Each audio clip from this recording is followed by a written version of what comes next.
The apartment was old, with peeling paint and creaking floorboards. It had clearly seen better days, and the years had not been kind to it. The walls were stained with the memories of past tenants, and the air was thick with the scent of neglect. But it was cheap, and in a city like this, that's all that mattered. Affordable housing was a rare gem, and I was willing to overlook the flaws for the sake of having a place to call my own. When I first stepped inside, a strange chill ran down my spine. It was as if the apartment itself was trying to tell me something, whispering secrets through the creaks and groans of its old bones. I dismissed it as the coolness of an uninhabited space. After all, it was just an old building, and old buildings have their quirks. Little did I know a chill far more profound awaited me, one that would seep into my very soul and make me question my reality. The rooms were mostly empty, except for the dust bunnies gathering in the corners. It was clear that no one had lived here for a long time. The air hung heavy with the scent of time and forgotten things. It was a smell that clung to everything, a reminder of the past that refused to be forgotten. It wasn't ideal, but it was mine. Or so I thought. I had hoped to make it a home, a sanctuary from the chaos of the city. As days turned into nights, I started noticing things, strange things, things that didn't make sense. Sounds that couldn't be explained, shadows dancing in the periphery of my vision. It was as if the apartment was alive, watching me, waiting for something. A sense of unease began to creep into my bones, a feeling that I wasn't alone. It was a presence, unseen but deeply felt, that made the hairs on the back of my neck stand on end. There was something else here, something unseen, lurking just beyond the veil of perception. It was a feeling that grew stronger with each passing day, a silent observer in the shadows. It started subtly. A soft whisper here, a muffled thud there. I brushed it off as old building noises, the settling of wood and brick. But the sounds persisted, growing louder, more insistent. They seemed to emanate from the apartment next door, the one that had been curiously empty since I moved in. One night the whispers escalated into full-blown conversations. Muffled voices, too low to decipher, but undeniably human. I pressed my ear against the wall, my heart pounding in my chest. The voices seemed to stop abruptly, as if aware of my presence. A shiver ran down my spine. I knew, with a certainty that chilled me to the core, that no one lived next door.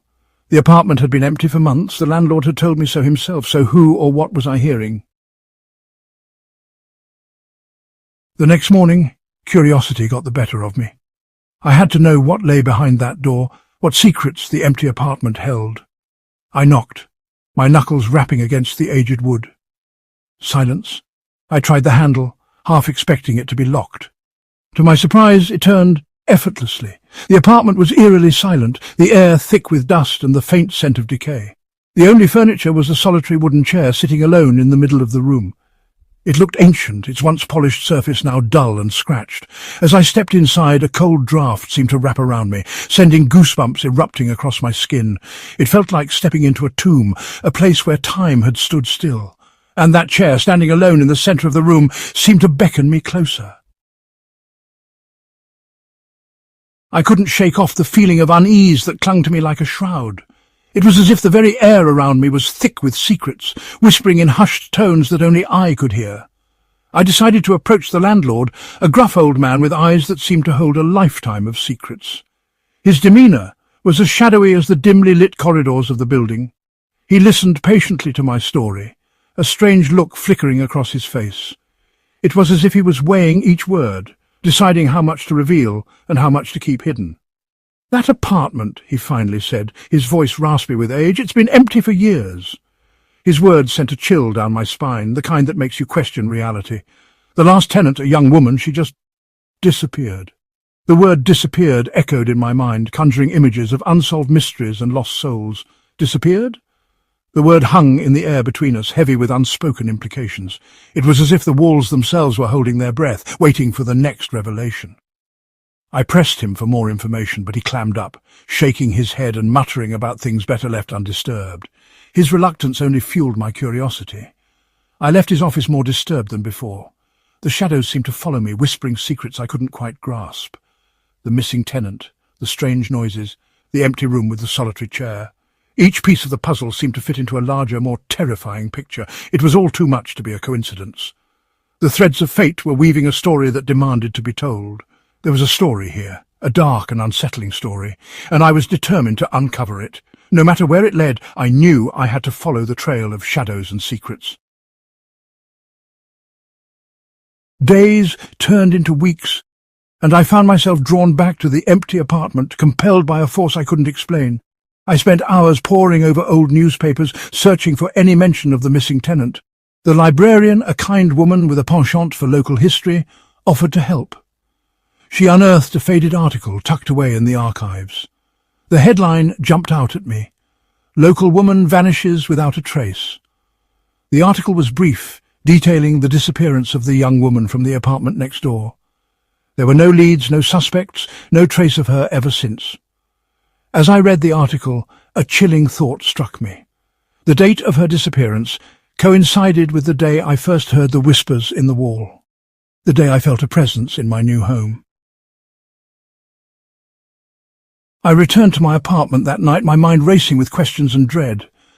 I couldn't shake off the feeling that I was being watched, that I was caught in a web of secrets not meant for me to unravel. As I lay in bed, my phone vibrated on the nightstand. It was a text message from an unknown number. She sat in the chair, it read, sending a shiver down my spine. She waited and waited, but no one ever came. The message ended abruptly, leaving me cold and breathless. Who sent this message? How did they know about the chair, about the missing woman?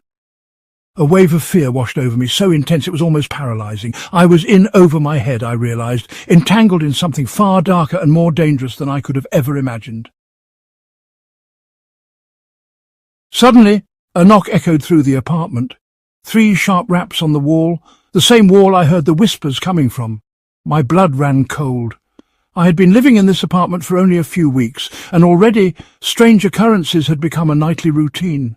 It was the same knock I had used on the empty apartment door, the same knock that had been unanswered before. I sat frozen in my bed, my heart pounding in my ears. The knock came again, insistent, demanding. Each knock seemed to reverberate through my very soul, shaking me to my core. Terror gripped me in its icy claws, urging me to run, to hide, to do anything but answer that knock. My mind raced with possibilities, each more terrifying than the last. But something held me back, a morbid curiosity that whispered of answers hidden behind that wall. What could be causing these disturbances? Was it a person or something far more sinister? The knocking stopped.